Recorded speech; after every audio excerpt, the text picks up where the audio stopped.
What if Adam was not the first human?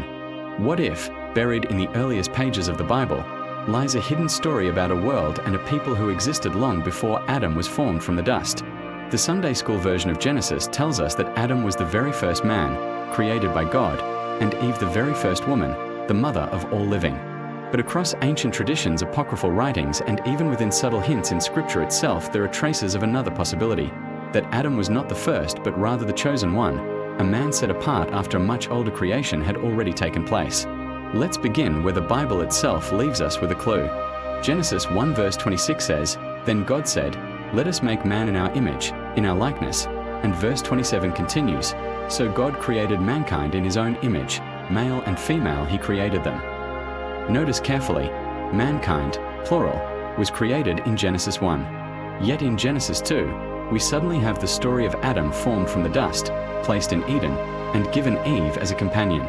Some scholars and mystics suggest these are not the same event, but two separate creations.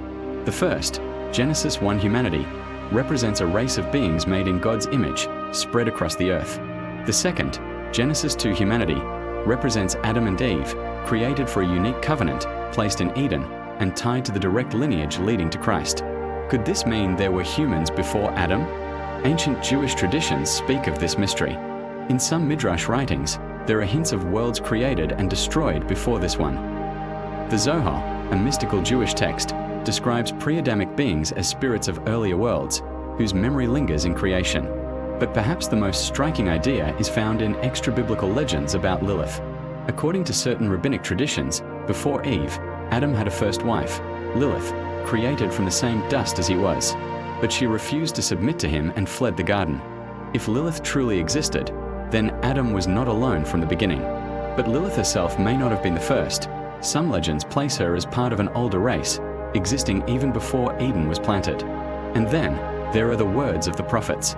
Isaiah 45 verse 18 says, "For thus saith the Lord that created the heavens, God himself that formed the earth and made it. He hath established it, he created it not in vain, he formed it to be inhabited." Yet in Genesis 1 verse 2, the earth is described as formless and void, and darkness was upon the face of the deep.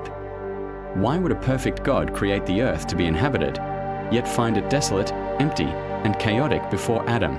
Some theologians propose what is called the gap theory, that there was an age between Genesis 1 verse 1 and 1:2, a time when another civilization walked the earth, destroyed before Adam's creation. If so, who were they? Some say they were angelic beings, cast down with Lucifer when he rebelled. Ezekiel 28 describes the fall of a great shining one, who once walked in Eden, before Adam ever tilled its soil. Could it be that pre-Adamic beings were tied to this rebellion, wiped out when darkness covered the face of the deep? Others suggest they were mortal men and women, a race created in Genesis 1 verses 26 to 27, spread across the world, but without the covenantal relationship that Adam and Eve would later have. If this is true, it may explain mysterious questions. When Cain was cursed and fled after killing Abel, he feared for his life. But who did he fear? Genesis 4 verse 14 records Cain crying out, "I will be a restless wanderer on the earth, and whoever finds me will kill me." If only Adam, Eve, and Cain existed, who could Cain have possibly feared? And later, Cain finds a wife in the land of Nod. Where did she come from? If Adam and Eve's children were the only people alive, Cain would have had to wait for his sister to be born and grow, but the text reads as though his wife already existed in a populated land. Could she have been one of the pre-Adamic humans? Ancient Christian thinkers wrestled with this mystery too. Saint Augustine, while rejecting the idea of multiple races of men, admitted that Scripture leaves difficult questions unanswered. Meanwhile, other theologians, especially in early Gnostic writings, boldly claimed that Adam was not the first man, but rather a chosen man, made distinct from an older creation. Even science, in its own way, echoes the mystery. Fossil records speak of humans who walked the earth long before any supposed timeline for Adam and Eve, Neanderthals, Denisovans, and other archaic humans. Could these scientific discoveries be shadows of the biblical pre-Adamic race? Were they the men and women of Genesis 1, while Adam and Eve were the specific couple of Genesis 2? The question is not only historical, it is theological. If there were humans before Adam, why does the Bible focus on Adam's line? The answer may be covenant. Adam is not merely the first human, but the first in a divine story, the man through whom God begins his plan of redemption. Others may have existed, but Adam's story is the one tied to Eden, to sin, and ultimately to Christ. So, were there humans before Adam? The Bible never directly says, but the whispers are there, in the plural creation of Genesis 1, in Cain's fear of unknown people, in his mysterious wife, and in the ancient legends of Lilith and the pre-Adamic world.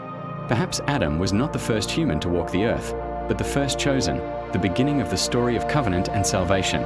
And perhaps, just perhaps, in the shadows of history, there was another humanity, now forgotten, whose echoes we still see in myth, in legend, and in the stones of the earth itself. The truth may be hidden, but the question remains, what came before Adam?